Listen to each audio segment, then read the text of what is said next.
So welcome all. Welcome to week 12 of our policy and leadership and issues class.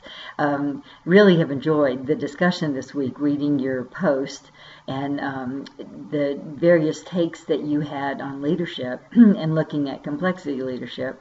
And I think I'm pretty much speaking to a whole lot of complexity leaders. I think most of you who did the self-assessment and reported on that question, hopefully all of you had a look at that material.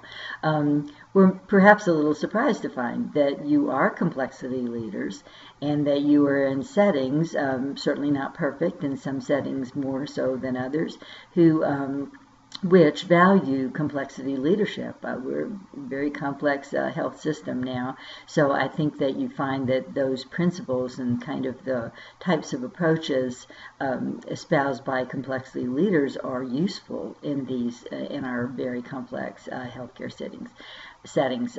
Some terrific examples of unintended, so those of you who tackled the other question, of dealing with surprise in a setting and the kind of consequences, both intended and unintended, those might bring about, and how they're dealt with.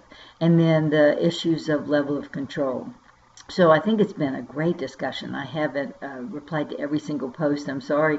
There really are quite a lot of them, but we'll continue that over the weekend. But overall, everyone there was addressing each of the three questions. Appreciate that, and also really nice examples and issues brought forward. And many of you, I think, could see that practices that perhaps are working very useful in other settings or things that could be perhaps employed in your settings, the ones that perhaps don't have quite the same approach to dealing with surprise events or level of control in the setting and from management. So really good discussion, and I hope it's helped inform your sort of decisions about the way that you'll lead. Many of you are in leadership positions already, and the kind of activities that you will try to promote within yourself and in your coworkers.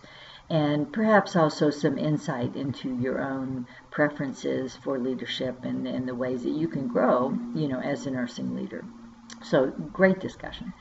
So we'll continue the discussion on leadership this next week and talk about leadership on a grander scale, so national and international leadership. And I thought it was so interesting. I have a whole book that outlines vignettes of nursing leaders from all over the world, actually published by Sigma Theta Tau International. And so I've chosen some pairs of mentor-mentees situations, and they kind of recount their stories, how they've worked together, relationship building, the kind of things that have resulted from collaborations. And because I thought that just was the kind of interesting take, and it also is just so kind of mind-boggling to look around the world and see the commonalities in nursing practice.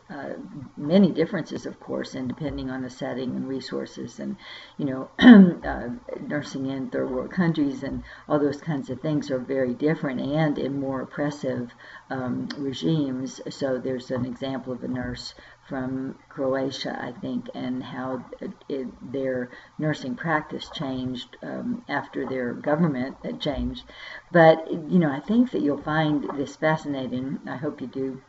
And your discussion this week will focus on those vignettes and kind of what was learned, principles of complexity leadership being shown in the mentor-mentee relationship.